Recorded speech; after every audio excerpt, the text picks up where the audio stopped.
그러한 세월에 흘러가는 그 과정 속에 어떻게 새해를 또 기약하면서 새로운 계절을 우리가 맞이하게 되는데요. 그동안 우리에게 있었던 모든 것 털어버리고 새로운 그러한 내용들로 채워지는 저와 여러분 되시기를 주의 이름으로 축복합니다. 우리 속에는 여러 가지 좋지 않는 내용들과 오염된 부패된 것들이 있다면 이것을 우리는 이제 고칠 수가 있다라고 생각하지만 물론 고쳐나가는 과정도 필요해요.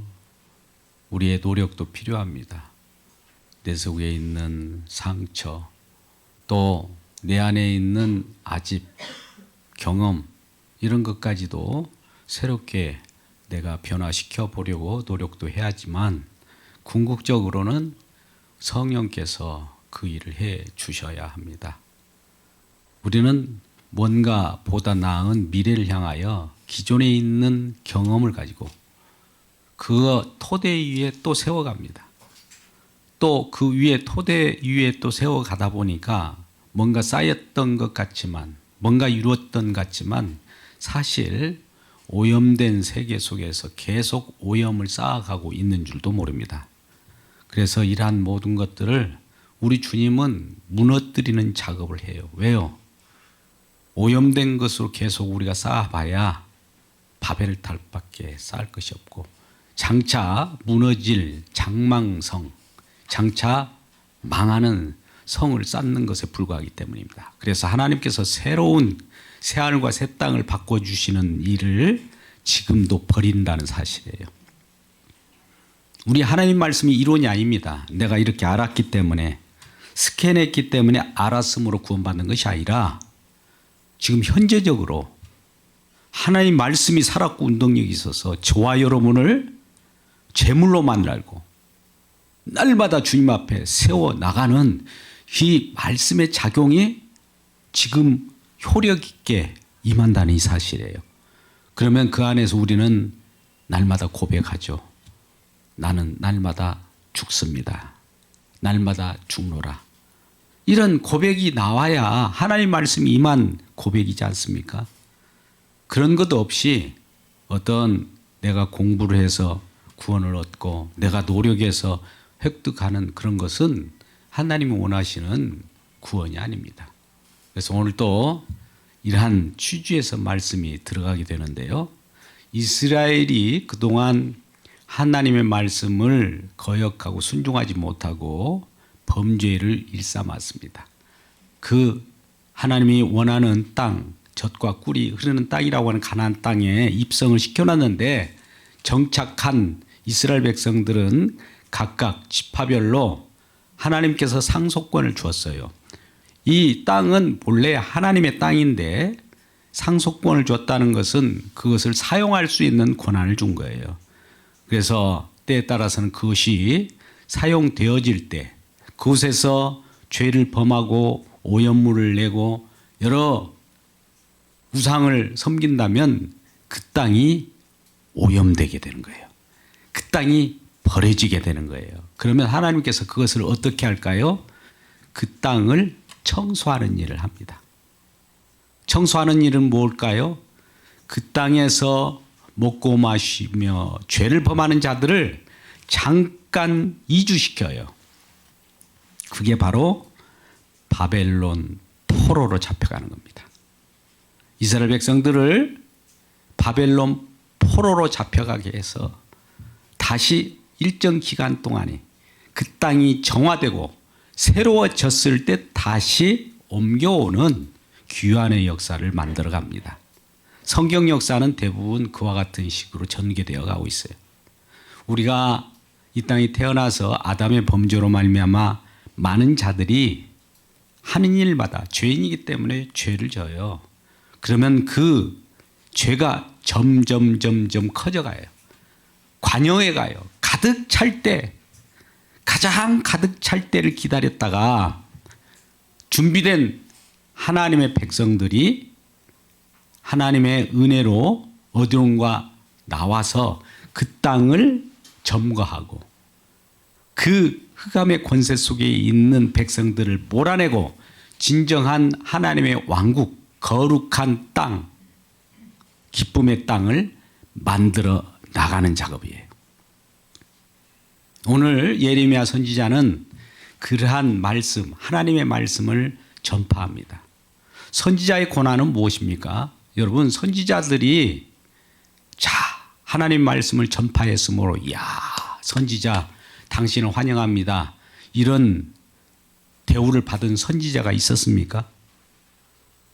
하나님 말씀을 백성들에게 그대로 전하니까 선지자는 말 그대로 메신저의 역할밖에 안 돼요. 메시지라고 하는 하나님의 그 말씀을 그대로 전달하는 입에 불과한데도 불구하고 선지자들을 얼마나 많은 사람들이 핍박한지 모릅니다.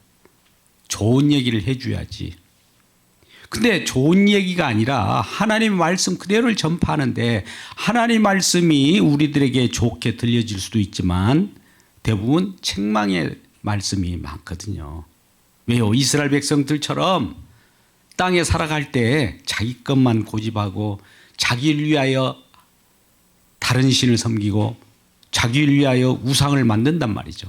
심지어 하나님도 자기를 위한 우상으로 만들어서 자기 소욕을 구하는 하나님으로 전락시켜 버려요. 하나님이 이름에 먹칠까지 해버려요. 그러니까 얼마나 하나님께서는 마음이 안타깝겠습니까? 그래서 선지자들로 하여금 말씀을 전할 때 내가 너희들을 이와 같은 일로 앞으로 이끌어 갈 것이다 라고 하는 말을 그대로 선지자를 통해서 말씀하게 되는 거예요. 예레미야 선지자도 그와 같은 말씀을 받아서 그대로 이스라엘 백성들, 유다 백성들에게 전하게 됩니다. 그 내용이 뭘까요? 이런 내용이에요. 오늘 본문의 말씀이 예레미야 32장을 보고 있는데요. 32장 3절에서 5절까지 말씀을 예언합니다. 하나님의 말씀을 그대로 전달해요. 한번 읽어볼까요? 오늘 예레미야 32장 3절에서 5절 말씀을 같이 찾으셨으면 함께 읽도록 하겠습니다. 찾으셨으면 예레미야 32장 3절부터 5절까지 말씀 같이 읽겠습니다. 32장 시작. 이는 그가 예언하기를 여호와의 말씀에 보라, 내가 이 성을 바벨론 왕의 손에 넘기리니 그가 차지할 것이며 유다 왕 시드기야는 갈대아인의 손에서 벗어나지 못하고 반드시 바벨론 왕의 손에 넘겨진 바 되리니 입이 입을 대하여 말하고 눈이 서로 볼 것이며 그가 시드기야를 바벨론으로 끌어가리니 시드기야는 내가 돌볼 때까지 거기에 있으리라. 여호와께서 이와 같이 말씀하시나 너희가 갈대아인과 싸울지라도 승리하지 못하리라 하셨다 하였더니 유다 왕 시드기야가 이르되 내가 어찌하여 이같이 예언하였느냐 하고 그를 가두었음이더라.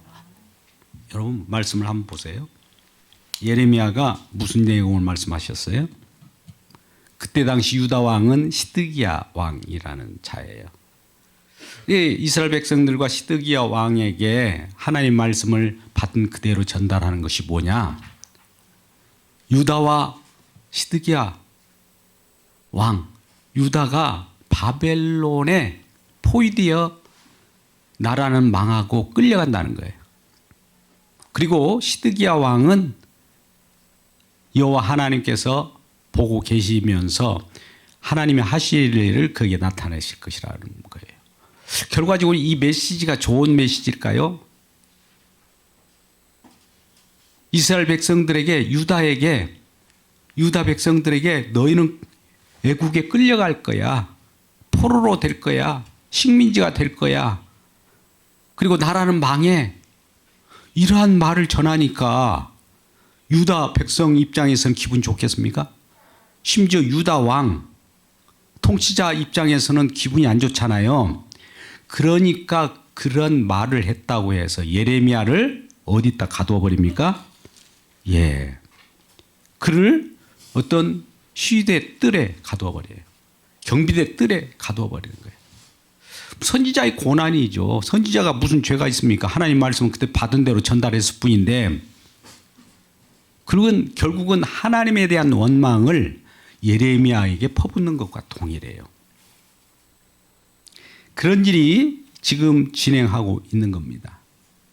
그러면서 이제 이러한 예레미야의 말을 전해받은 유다 왕 시드기야 왕은 예레미야를 이와 같이 경비대 뜰에 가둬놓고 있는데, 예레미야에게 여호와 하나님께서 또 말씀합니다. 계시로 나타나셔서 너는 이제 너의 삼촌, 내 아들, 이게 사촌이죠. 사촌이 와서 땅을 사라고 할 것이다. 땅을 사라고 하면 즉시 그걸 지체하지 말고 냉큼 사라는 거예요. 그런 계시를 받아요. 그러니까 예레미야는 지금 어디에 있는데 그런 계시를 받습니까? 예, 연금된 상태, 갇혀 있는 상태에서 그런 예언을 받는 거예요. 그러면 하나님 말씀도 그대로 예레미야면 순종하겠죠. 말씀은 그대로 받았으니까. 아니나 다를까 이제 그 예레미야에게 말씀하신 하나님 말씀처럼 사촌이 하나멜이라고 하는 자가 와서 이 옥에 있고 그 갇힌 이 예레미야에게 와서 말을 전합니다. 오늘 그 말씀이 6절부터 9절까지 말씀이에요. 한번 같이 읽어볼까요? 6절부터 9절까지 말씀입니다. 예레미야가 시작.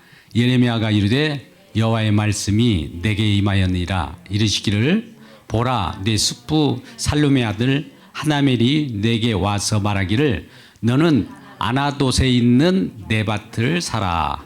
이 기업을 물을 권리가 내게 있느니라 하리라 하시더니 여호와의 말씀과 같이 나의 숙부의 아들 하나멜이 쉬되 뜰 안에 있는 나에게 와서 이르되 청하노니 너는 베냐민 땅 아나돗에 있는 나의 밭을 사라.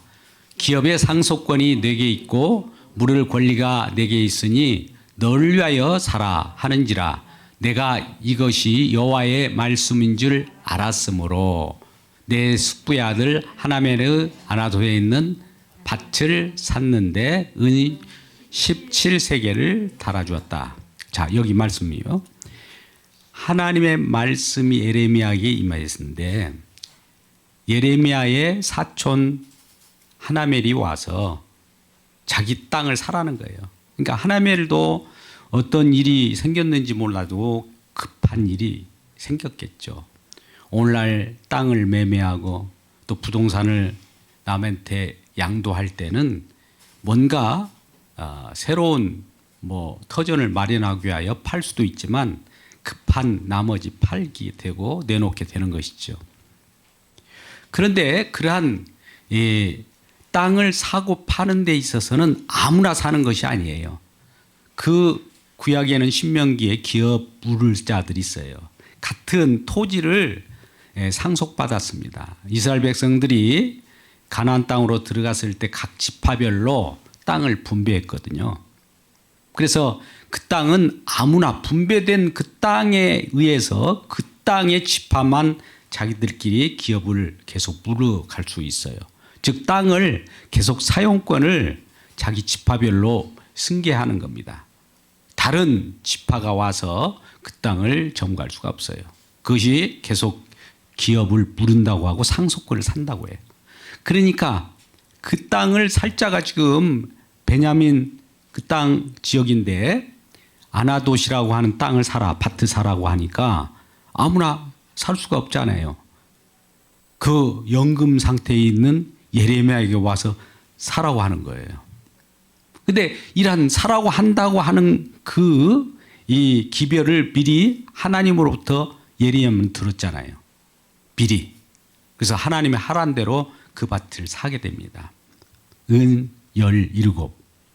오늘날 17이라고 하면 한 400만 원, 500만 원 정도 돼요. 그렇게 큰 금액은 아니지만 그 땅을 사라고 하니까 삽니다. 사고 나서 이제 매매 계약을 하는 내용들이 우리 아까 9절부터 14절까지 말씀이에요. 어떻게 계약을 하는가 보시죠.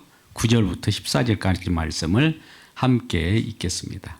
같이 읽겠습니다. 시작.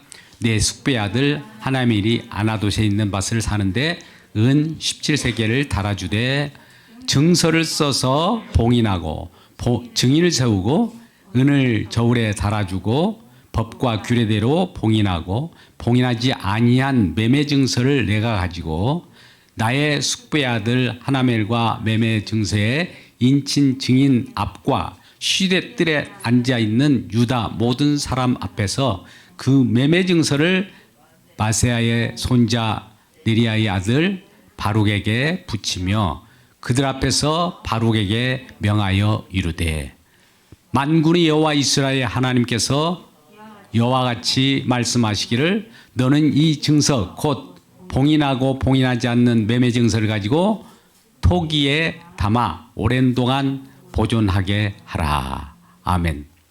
이 말씀이 뭘까요?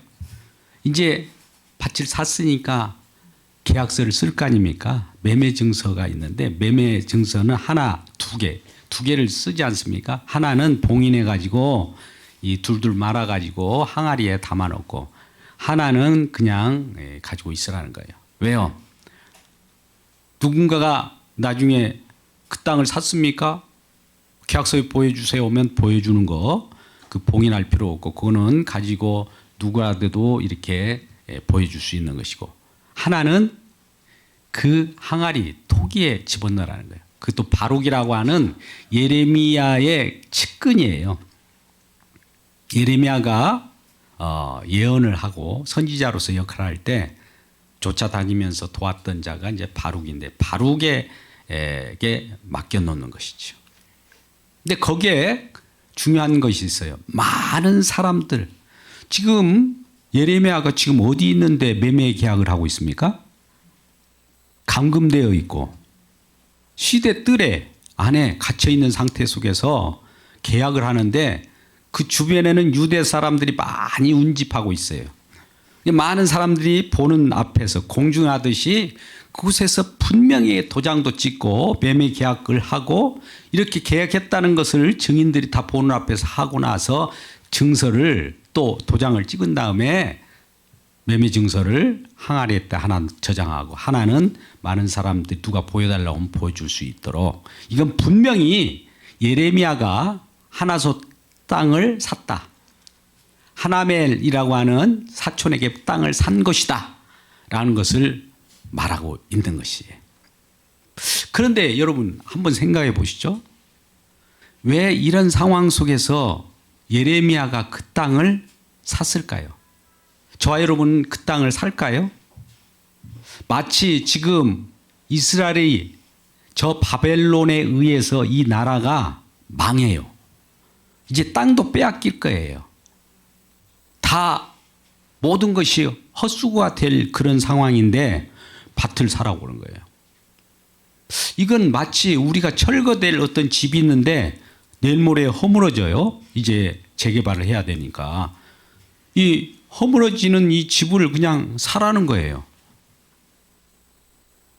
딱지를 줘서 사라는 것이 아니라 그냥 사라는 거예요. 그 보상도 못 받는 집을 사라는 거예요. 그럼 여러분 사겠습니까? 곧 없어질 것인데요. 이는 우리가 그 땅을 산다고 할지라도 그 땅을 바벨론이 와서 침공해서 자기들이 다 자기 소유로 만들어버릴 거 아닙니까? 나라가 빼앗길 거 아닙니까? 나라가 빼앗길 유경에 있는데도 사라고 하는 거예요. 그러면 나라가 빼앗길 유경에 있다는 것을 어떻게 할까요? 하나님 그렇게 말씀하셨으니까. 예레미야도 자기가 예언했어요. 지금 이 상황이 이 남유다가 이스라엘이 멸망할 즈음이에요. 멸망하기 전, 한 1년 전이나 될까요? 주전 587년, 586년에 망했으니까 587년에 지금 이 땅을 사라는 거예요. 망할 땅을 사라는 거예요. 곧 바벨론이 와서 땅을 차지할 그 땅을 사라는 거예요. 뭐 우리가 이해가 갑니까 이게? 하나님이 이와 같이 예레미야에게 지시를 하는 거예요. 우리 하나님은 저와 여러분에게 어떤 말씀을 줄 때에도 우리가 이해할 수 없는 그러한 말씀을 할 때가 있어요. 우리 상식에는 맞지 않는 말씀. 하나님의 뜻은 그와 같은 건데 우리 뜻은 하나님의 뜻과 맞지 않는 경우가 있어요. 근데 우리는 우리 뜻대로 하나님께 요구하잖아요. 여러분, 하나님 뜻이 옳습니까? 우리 뜻이 옳습니까? 근데 우리 생각에 하나님이 이렇게 해달라는 거예요. 하나님, 왜 그렇게 하셨어요? 내 생각할 때는 내가 하나님을 하면 그렇게 하지 않겠습니다라고 우리 주장을 앞세운단 말이죠. 오늘날 대부분 그러잖아요. 그래서 과연 곧 멸망해서 빼앗길 땅을 사라고 하니 이해가 안 가는 거예요. 오늘 말씀에 본문이 15절까지 봤습니다만 25절 한번 볼까요? 25절, 예레미야 32장 25절 말씀 한번 보면 도저히 이해가 가지 않는 땅을 사라고 하니까 이런 이 예레미야가 기도하면서 이와 같이 생각을 합니다. 한번 보죠. 같이 읽겠습니다. 시작. 주 여호와여, 주께서 내게 은으로 밭을 사며 증인을 세우라 하셨으나 이 성은 갈대아인의 손에 넘기신 바 되었나이다. 뭐예요? 지금 땅을 사라고 했는데 이제 이 땅마저도 이제 다 갈대아인이 누구냐면 바벨론, 강성 대국에 이국에 있는 힘센 강성 대국에 의해서 지금 뺏겨버린 거예요. 그때는. 이러려고 미리 알고 알려줬는데 땅을 빼앗길 줄 알면서 그 땅을 사래요. 이해할 수 없잖아요. 이란 것을 우리가 이해할 수 없는 거, 우리가 이제 우리 생각으로 이해할 수 있는 거, 우리가 납득된 것으로 하나님 나라는 들어갈 수 없다는 것을 알려주는 거예요. 여러분, 우리가 알지 못하게, 우리가 납득하지 못하고 알 수 없지만 하나님의 은혜가 임하여서 우리는 거저 받은 은혜로 하나님 나라 천국을 소유하게 되는 거예요. 우리가 납득해서 우리가 알 수 있어서 우리가 쟁취할 것 같으면 우리 노력으로 천국을 가는 거예요. 여러분, 하나님 나라는요, 우리로서는 도저히 안 됩니다를 선언하고 항복을 받고 하나님의 은혜를 줘요. 그러니 하나님의 은혜는 저와 여러분이 임할 때 어떻게 임하는 줄 아세요? 우리가 할 수 있다, 하면 된다가 아니에요. 하면 된다, 할 수 있다를 죽여버리고 철거해버리고 차압해버리고 할 수 없는 상황 속에서 인간은 할 수 없다는 것을 분명히 못을 받고 하나님이 하셔요. 자, 이 말씀을 아까 말씀으로 다시 돌아가 보자고요. 예레미야에게 아나돗에 있는 땅을 사라고 그래요. 근데 그 땅은 네 것이 될 줄 알고 사라고 한 줄 알잖아요, 우리들은. 근데 그건 빼앗길 땅이에요. 빼앗길 줄 알면서 사라고 하는 것은 헛수고잖아요. 없어질 땅이잖아요. 없어질 땅을 사라는 거예요.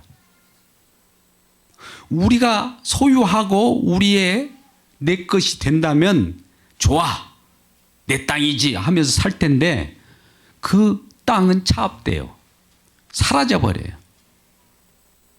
이런 하나님의 역사를 우리가 기억해야 합니다. 이 말은 보세요. 우리가 하나님 나라를 우리가 납득해서 이해해서 가지 못한다는 거예요. 많은 사람들이 성경 공부를 해서 천국 가려고 그래요. 안 됩니다. 이미 천국을 우리에게 주어졌기 때문에 이해되는 거예요. 고백할 뿐이에요.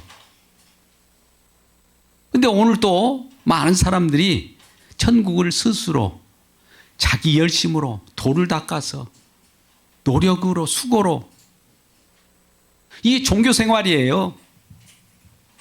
얼마나 많은 사람들이 그렇게 종교 생활이 지구상에 많이 퍼져 있습니까? 기독교는 이런 종교가 아닙니다. 하나님의 은혜를 받았기에 내가 내 것은 없습니다를 고백하게 되는 거예요. 오늘 말씀은 너희 것은 없다라는 것을 고백하게 만드는 거예요. 지금 이 예레미야가 땅을 샀는데 그것을 이제 차압당해요. 없어졌잖아요. 그렇다고 해서 예레미야가 내 땅 내가 샀는데 어디 있어요? 내놓으세요. 할 그러한 요구도 못하는 거예요. 왜? 강성한 자들이 그걸 점거해 버렸기 때문에. 그래서 예레미야가 그렇게 기도하잖아요. 여호와 하나님, 도대체 땅을 산 것이 지금 사라졌습니다 라고 지금 여호와 하나님께 말씀한 거예요. 뭐 여호와 하나님은 뭐라고 말씀할까요? 그래, 너의 땅은 네 땅이 아니라 내가 새롭게 네가 소유하고자 하는 것들을 내가 다 차압해서 내가 은혜로 주어질 것이라는 거예요. 자, 말씀이 좀 어려웠는데요. 잘 보세요. 지금 이스라엘 유다 땅은 이스라엘 백성들이 죄를 먹고 마시고 또 그 땅에 우상들을 섬기고 지저분한 일을 하고 해서 그 땅이 오염됐어요. 오염된 것을 아무리 오염된 데서 하나님 나라를 세울 수 있습니까? 그래서 그 땅을 비우는 작전을 해요. 여호와 하나님은 그 오염된 땅에서 이스라엘 백성들을 비워요. 비우는 방법이 뭐예요? 포로로 끌려가게 하는 거예요. 그러면 그 땅이 이제 황폐한 땅이 될 거 아닙니까? 황폐한 땅이 되고 어느 정도 휴지기가 되면 그 땅은 여호와 하나님께서 깨끗하게 말끔히 거룩한 땅을 만들고 나서 붙잡혀 포로로 잡혀간 이스라엘 백성을 다시 귀환시켜서 그 땅이 새로워진 땅이 된 거예요. 이러한 땅을 만드는 작업을 우리 주님께서는 하나님 나라를 만드는 작업이라고 하는 거예요. 하나님의 열심으로. 누가 그걸 하게 했습니까? 이스라엘 백성들이 노력해서 땅이 거룩하게 만들어졌습니까? 누가 했어요? 하나님께서 포로로 잡혀가게 하는 것도 우리는 끌려가면서 왜 우리가 뭐가 잘못됐간데 우리를 이렇게 잡혀가게 합니까? 했지만 하나님의 뜻은 그 땅이 거룩한 땅, 천국, 하나님의 나라를 만들기 위해서는 그 일을 해야 했던 거예요. 근데 그 일을 우리가 알 수 있습니까? 우리로서는 괴로운 거 아니겠어요? 포로로 잡혀간다는 것이 하나님이 사랑의 하나님인데 우리를 왜 거룩한 하나님의 백성이라면서 왜 포로로 잡혀가게 합니까? 이유를 알 수가 없잖아요. 그 당시는. 그렇죠? 우리는 알 수가 없어요. 그때는.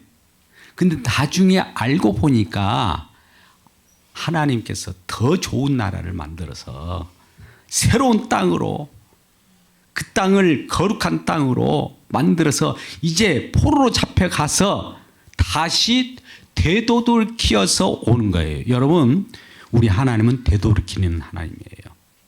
날마다 회개를 하게 하는 거예요. 우리를 날마다 죽여요. 그리고 또 다시 살려요. 되돌이킨다는 것이 뭡니까?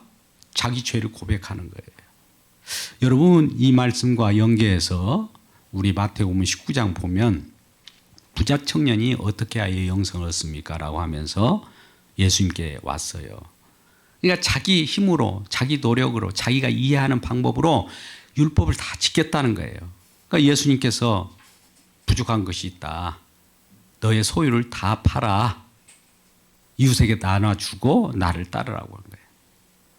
근데 부자 청년이 어떻게 됐습니까? 예수님 따라갔습니까? 아니면 근심하고 갔습니까?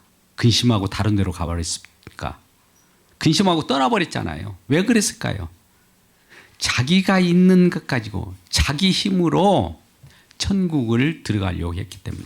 그 다음에 예수님께서 뭐라고 말씀합니까? 부자가 천국에 들어가는 것이 낙타가 바늘귀 들어간 것보다 더 어렵다라고 하는 거예요. 바늘귀로 들어가려고 하면 어떻게 돼야 돼요? 바늘귀로 들어가는 방법은 하나님께서 저와 여러분을 죽여야 들어가요. 없음으로 만들어야 바늘귀로 통과된단 말입니다. 이게 이제 우리의 절망이에요. 아까 같이 포로로 끌려가야 돼요. 포로로 끌려가면 우린 기분 좋습니까? 우리를 죽이면 하나님이 우리를 죽인다고 할 때 우린 기분 좋습니까? 기분은 안 좋아요. 그런데 그것이 살리는 방법이라는 거예요. 죽여놓고 살리는 것이 하나님 뜻이에요. 그래서 성경 속에 우리는 아담의 선악과를 나무 열매를 따먹으면 마다 저주를 받았잖아요. 근데 저주가 아니라 저주를 축복으로 만드는 작업이었다는 사실이에요.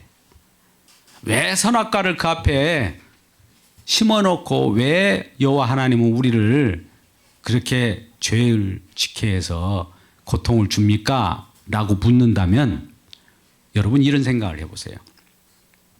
우리가 춘향전이 전개되는데 그걸 하나님 아버지께서 시나리오를 작성해서 지금 춘향이가 변사또에게 어떤 고통을 당하고 있어요. 그럼 마음이 쓰라리잖아. 수청을 들어라. 변사또고 그랬다고 봅시다. 뭐 춘향이는 이 이몽룡을 생각하면서 어떻게 수청을 들 수 있습니까? 안 되잖아요. 그 마음과 똑같아요. 그러면 우리들 독자 입장에서는 그를 바라보면서 변사또 나빠, 변사또 없애버립시다 이런 마음을 갖잖아요. 근데 하나님은 어떠해요? 변사또를 꼭 집어넣어서 수청 속에서 수청을 들지 않고 끝까지 자기 자신을 지지하는 어려움 가운데, 그러니까 옥고로 들어가잖아요. 춘향이가 옥에 들어가잖아요. 변사또 수청을 안 들었기 때문에. 그러한 과정을 겪어서 나중에 주인공인 이몽룡이 암행어사 출도요 하고 나올 때 극적으로 이와 같이 살아나는 이 부분을 우리가 이해할 때, 아, 과연 그러하기 위하여 변사또가 그때 있었구나. 변사또가 없었다면 그 극이 진행이 될까요? 우리는 생각에서는 변사또 나빠, 그거 없애버립시다. 선악과 나빠 없애버립시다. 돼요? 사단 나빠 없애버립시다. 돼요? 왜 그러한 것들이 있을까요? 여러분, 하나님이 세상을 창조한 것은 왜 창조했을까요? 창조하신 그분을 영화롭게 하고 있어요. 고린도서 1장 15절 말씀 보니까 창조주 나를 위하여, 예수 그리스도를 위하여 창조한 거예요. 모든 피조물이 예수를 위하여 존재합니다. 그러면 묻겠습니다. 선악과는 누구를 위하여 존재할까요? 선악과 피조물이잖아요. 누구를 위하여 존재한다고요? 예수님. 생명과는요? 사단은? 왜 대답 못해요? 피조물인데. 모든 피조물은 예수님을 증언하게, 예수님을 드러내기 위하여 존재한다는 사실이에요. 근데 우리는 싫어하잖아요. 우리 귀찮고 우리에게 아까 변사또 같이 괴롭힘을 당하니까 왜 변사또만 없으면 좋겠다. 이 춘향이 입장에서는. 그러고 있더라는 거죠. 그러니까 하나님의 뜻을 모르니까 그래요. 하나님 뜻은 원대한 뜻을 가지고 이렇게 진행하는데 우리는 괴로우니까 하나님 왜 그렇습니까? 왜 포로로 잡혀가게 합니까? 왜 이렇습니까? 하나님 나빠. 또 그렇게 전하는 선지자들을 하나님 말씀 그대로 전하는 선지자의 말도 우리는 거역하지 않습니까? 이와 같은 거예요. 그래서 오늘 말씀을 다시 여러분들에게 제공하면 지금 장차 없어질 땅, 빼앗길 땅이 있는데 그걸 사라고 그래요. 그렇고 나서 빼앗겨요. 빼앗겼는데 하나님이 또 바벨론을 심판해가지고 바벨론이 이제 빼앗은 땅을 놓고 또 가게 돼요. 이제 그 전에 사라고 했던 땅이 옵니까 안 옵니까? 오게 되어 있어요. 그 마지막 장면은 우리가 보지 못하기 때문에 아, 하나님은 나빠. 하나님이 왜 그럴까? 이렇게 생각하지만 하나님의 약속, 하나님께서 우리에게 하라고 하는 모든 것들은 그대로 선으로 우리에게 주어지고 분명히 이루어진다는 사실이에요. 우리는 이해할 수 없어도 하나님은 분명히 말씀하신 대로 이루어진 거. 우리에게 기업, 우리에게 천국이라고 하는 기업, 유업을 물려주기 위하여 지금도 부단히 우리는 이해할 수 없으나 여러보로 우리에게는 기분이 안 좋은 하나님 말씀이라 할지라도 책망의 말씀이라도 그걸 통해서 궁극적으로 좋은 걸 주시기 위하여 지금도 일하고 계시다는 이 사실을 기억하고 주님께 감사하는 우리 모두가 되기를 주의 이름으로 축복합니다. 그래서 그날에는 진정으로 우리 주님께서 재림하는 그때는 우리 현재는 우리가 그 땅과 그 새하늘과 새 땅에서 살아가는 믿음으로 살아가지만 실제로 살아가는 우리 모두가 기업을 유업으로 받고 그러한 영원한 세계 속에서 주님을 모시고 살아가는 우리 모두가 되기를 주님의 이름으로 축복합니다. 기도하겠습니다. 아버지 하나님,